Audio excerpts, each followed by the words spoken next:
শুভ তৃতীয় দিনের শুরুটা তো ভারত দারুণ করছে। কেমন দেখছেন উইকেট? আসলে এই রান কততে গিয়ে ঠেকবে কি মনে হচ্ছে?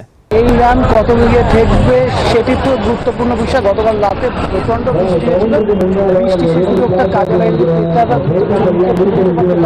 চাপে ফেলা সম্ভব ঋষভ পান্ট, শুভমান গিল, ব্যাটসম্যান তারা বড় খেলতে সক্ষম হয়েছে। সেসব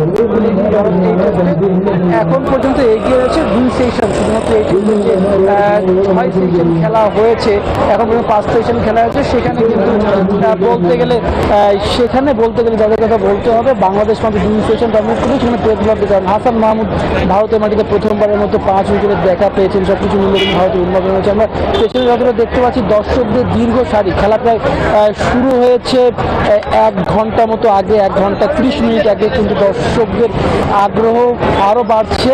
এখন অনেকে মাঠে প্রবেশ করতে পারেনি। টিকিট যে কাউন্টারটা দেখতে পাচ্ছি দীর্ঘ সারি, এবং এই লাইনটা প্রায় 1 কিলোমিটার পর্যন্ত গিয়ে ঠেকেছে। সেসব কিছু বলে বলা যায় যে ভারতের জয়ের মঞ্চটা তারা মাঠে বসে দেখতেছে। সেই কারণে প্রায় 36,000 ধারণ ক্ষমতা স্টেডিয়াম আজ অনেকটা পূরণ হয়ে যাবে সেটা বলা যায়।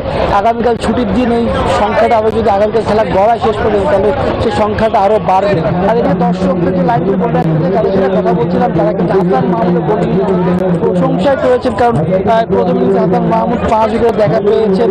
শুরুর 11 ওভারের মধ্যে 3 উইকেট ফেলে দিয়েছেন। সেখানে তিনি কোহলিও ছিল। বাংলাদেশের তারা খবর রাখেন, হাসান মাহমুদের আলাদা প্রশংসা ঝরল তাদের মুখ থেকে। বাংলাদেশের এই টেস্টে অনেকটা আত্মবিশ্বাসী হয়ে এসেছিলেন, কিন্তু প্রথম ইনিংসে ব্যাটিং ব্যর্থতার পরে সেটি কিন্তু অনেকটা ফিকে হয়ে গিয়েছে। গতকাল তামিলকাল বলছিলেন যে বাংলাদেশের ব্যাটিং অবশ্যই তো হতাশা, তবে 2-1 টেস্ট দেখে তিনি মূল্যায়ন করতে চান না, সময় দিতে চান।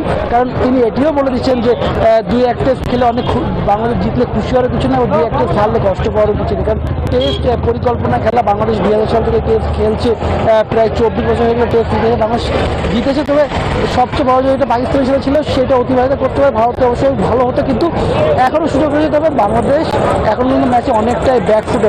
এই ছিল চেন্নাই থেকে আমাদের এখন পর্যন্ত সর্বোচ্চ।